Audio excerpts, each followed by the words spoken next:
carbon monoxide levels, and the initial diagnosis from the hospital did state carbon monoxide poisoning. So at which point in time, the workers were sent home at approximately noon on Wednesday, remained off the job Thursday and Friday, didn't work that weekend. Mr. Smalley called them. On Friday, we received a letter, a phone call first, followed up by a letter from the Uniontown Hospital Chief Pathologist and the Chief of Emergency Room Operations, both MDs, stating that in spite of slightly elevated carbon monoxide level, something to the effect that an incorrect diagnosis was made, et cetera, et cetera. And how much did you pay them to print this out? You heard me. I said, how much did you pay? How much did you pay Uniontown after they said it was caused by the school to come back and say that it wasn't coming from the school? And telling my kids and everybody else's kids it's coming from the homes? Or they're smokers, because I have tests here. I sent a letter home indicating, I sent the letter from the hospital. Right. You didn't, nobody made an announcement at the high school? It didn't go over the announcement? I sent a letter home. I sent a letter home from the hospital and from my desk. Now, that's the statement. I'm answering the questions over here, how much it cost. The workers were called back on Monday. Some did not come back for another week. That was a reason for the executive session, because the costs are unknown at this time because of the potential litigation.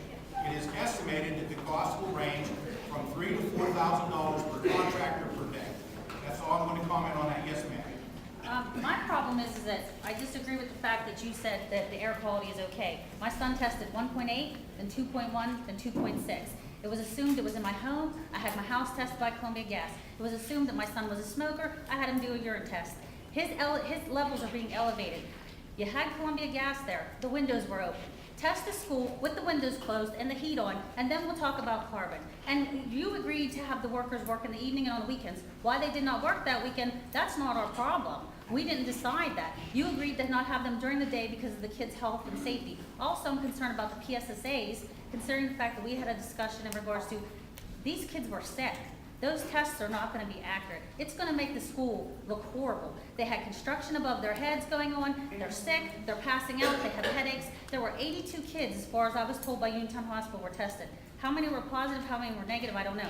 I dropped a packet of information off to your office last week. I got no return call. The CDC considers a non-smoker 2%, above 2% poisoning. For a smoker, 9% poisoning. I called the CDC, Center of Disease Control. I called the EPA. The EPA will not come and test except for asbestos.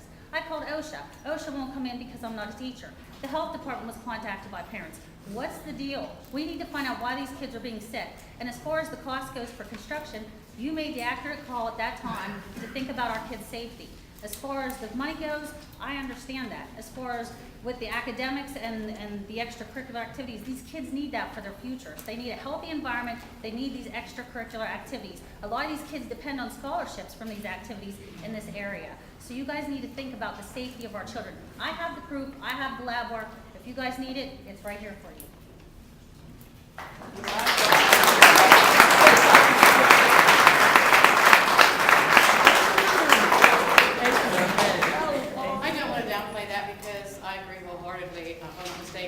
Carbon monoxide has a half-life of 4 to 6 hours. 3 to 6 hours. 3 to 6 That's hours. what the EPA told So me. that's going to dissipate anyway. I mean, how much this was costing us, now that we had to pull them off, which was the correct decision, Dr. But there's pregnant teachers down there. There's pregnant teens down there. Yeah, Everybody but the bottom absorbs line it is, differently. what would it cost for us to put those detectors in the school while that was going on in the beginning, so that we would be aware when it's flaring. That's my comment on that. But it's not going to flare with the windows open, and they're testing with the windows open. How accurate is that? And like I said, I don't want to downplay that. So my question here was, and I guess this would, Mr. George isn't here, he's buildings and grounds. Who's going to cover? Not Mr. George. Mr. Holt, who's What would your co-chair? question be, ma'am? Well, I would like to address it with them. They're the elected officials. Who's going to answer me? Who's going to, you? Okay. There was an article in the newspaper on, I think it was March 24th, that states that Mount Olivet Baptist Church to build a new church, and that they need 60 parking spaces. And you're in that they are in an agreement with Uniontown School District for property that we own. As a taxpayer, that's my property. How much revenue are we gonna generate from that? Are we selling it to you, or are we leasing it to you?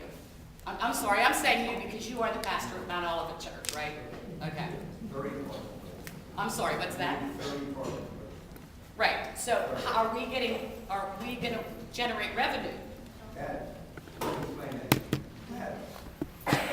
For the seating capacity that we have, hold it down. Speak up. For the seating capacity that we have, Exactly. we needed 30 parking places. Exactly. Okay, it's not saying that we're gonna need that, but we had to have that to get our, Permit. to get the permit. We had this, to have 30 more parking places, so I asked if we could use that as saying that we could have a parking place. We're not there yet, that's gonna take place somewhere next year. We're not using that now. Okay, but you've used our property as a, But we have yeah. no parking. You know, okay, I'll take that Yeah. for now, Okay. because you don't have anything in writing saying that you're getting it for free, right? Right. Okay. Right. I asked Mr. Holt about the amount of money that his company's possibly made from our tax dollars. And now we have Mr. Winfrey, who could possibly be using some of our property. What I would like to know is how many other of you aren't making? I would make the motion that we allow Vince Winfrey's church to use those parking places for free. What about separation? What about separation of church and state? You say what you want, that's my motion. I second. What about liability, Mr. Ritten? Oh, I forgot, you sell it. Oh.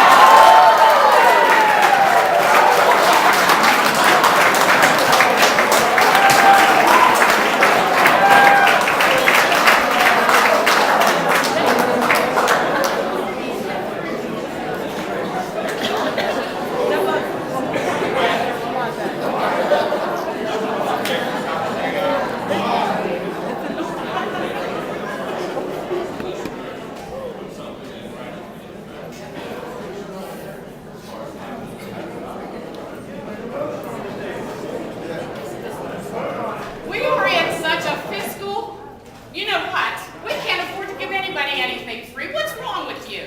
There's a motion on the table, let's vote on it. You made the motion? Second.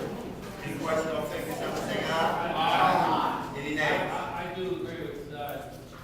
Bennett. I think we should have an interpretation as far as protecting the school. I'm in favor of letting Mr. Winfrey's church use 30 parking spots on Sunday when we don't use it anymore. Well, then let's find My out. question is, like the audience has mentioned, we should be covered liability-wise.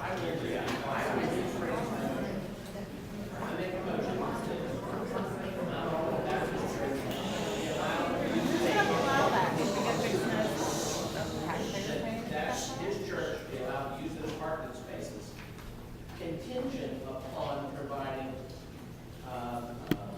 regardless agreement or some insurance document given to the district.